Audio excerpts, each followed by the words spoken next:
দারাজ বা অন্য কোনো অ্যাফিলিয়েট লিঙ্ক শেয়ার করে কমিশন নেওয়া জায়েজ আছে কি না?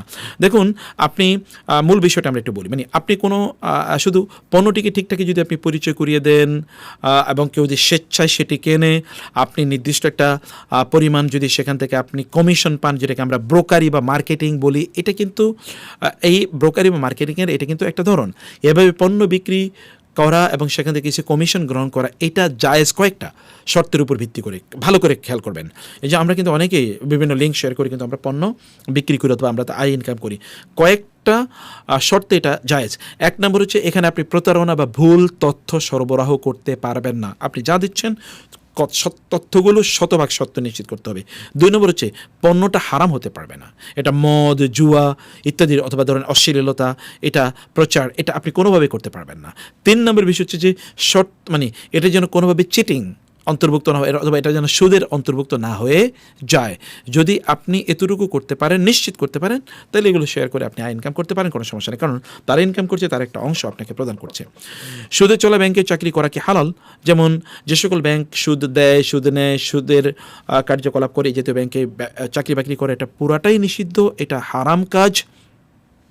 তাই আপনি সুদের সাথে সম্পৃক্ত, যেমন সুদ আপনি নিচ্ছেন বা সুদ দিচ্ছেন বা সুদের হিসাব রাখছেন অথবা সুদের সাক্ষী রাখছেন, সুদের যত ধরনের ডিলিংস আছে, সকল ধরনের ডিলিংসে ইসলাম একেবারে হারাম ঘোষণা করে দিয়েছে। আল্লাহ তাআলা বলেছেন আহাল্লাল্লাহুল বাইআ ওয়া হাররামার রিবা। অতএব এগুলো আপনি করতে পারবেন না।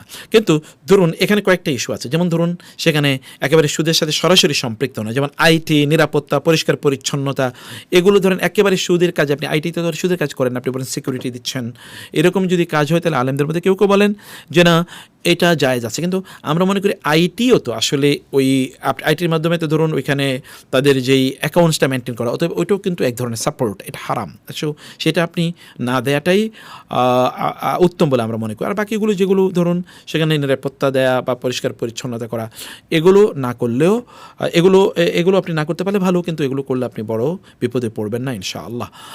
ইন্স্যুরেন্স কোম্পানির চাকরি করা কতটুকু শরিয়া সম্মত?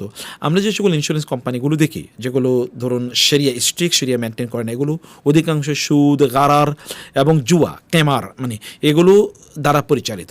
ফলে এখানে আপনাকে যে সকল প্রিমিয়ামের উপর ভিত্তি করে আপনাকে যে লভ্যাংশ দেওয়া হয়, এটা আসলে একটা সুদি পদ্ধতি থেকে আপনাকে দেওয়া হচ্ছে। অতএব এই জাতীয় ইন্স্যুরেন্সে কোনো ধরনের প্রিমিয়াম খোলা অথবা তাদের সাথে ডিলিং করা বা তাদের সেখানে চাকরি করা, এগুলো কোনোটাই জায়েজ নেই বলে ওলামায়ে কেরাম মনে করেন।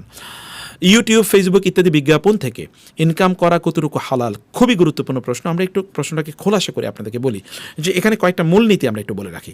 যেমন ধরুন এখন ধরুন একটা জেনারেল একটা কথা আছে যে ফেসবুক বা ইউটিউব থেকে ইনকাম করা হারাম, এটা একটা কথা আছে।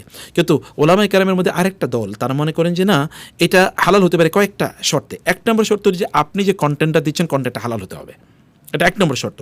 2 নম্বর শর্ত হচ্ছে যে আপনি এটা দেওয়ার পরে ওইখানে কিন্তু অপশন আছে যে আপনি কী কী বিজ্ঞাপনগুলোকে অ্যালাউ করবেন। সেখানে ধরুন জুয়ার বিজ্ঞাপন, পর্নের বিজ্ঞাপন, মদের বিজ্ঞাপন, নারীদের বিজ্ঞাপন, সুদের বিজ্ঞাপন ইত্যাদি আপনি সেটিংয়ে গিয়ে বলতে পারেন যে কোনো বিজ্ঞাপন যেন না আসে। সেখানে আরও এডুকেশনাল বা অন্যান্য কোনো বিজ্ঞাপন সেখানে আসতে পারে, যেটা হারাম বিজ্ঞাপন না, এর যদি আপনি স্ট্রিক্টলি কন্ট্রোল করতে পারেন। 3 নম্বর, আপনি যদি জানেন যে প্ল্যাটফর্মে আপনি দিচ্ছেন, এই প্ল্যাটফর্মে আসলে হারামের কোনো বিজনেসই হচ্ছে না, মানে এরকম যদি আপনি জানেন, তাইলে আপনি আলেমদের মধ্যে কেউ কেউ মনে করেন এগুলো আপনি স্ট্রিক্টলি মেনটেন করতে পারলে এই জাতীয় ইনকাম আপনি ব্যবহার করতে পারেন। তবে আমরা আপনাদেরকে বলবো যে যদি কেউ এই জাতীয় ইনকাম করেনও, তাইলে আপনারা কন্টেন্টগুলোকে এমনভাবে দেন যে কন্টেন্টগুলো প্রচণ্ড পরিমাণ দাওয়াতি বা দিনই বা মানুষের স্কিল রিলেটিং, যেগুলো কোনোভাবে হারামের দিকে আসবে না।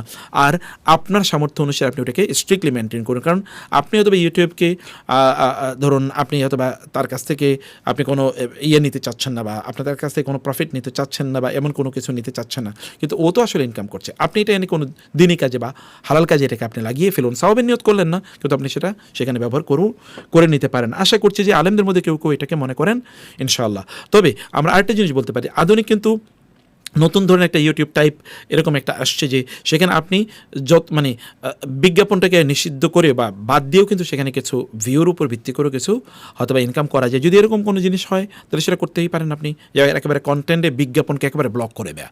এরপরে যদি কোনো আপনি প্রফিট সেখানে পান তাহলে সেটা বা কোনো ইনকাম যদি আসে তাহলে সেটা নিতে পারবেন।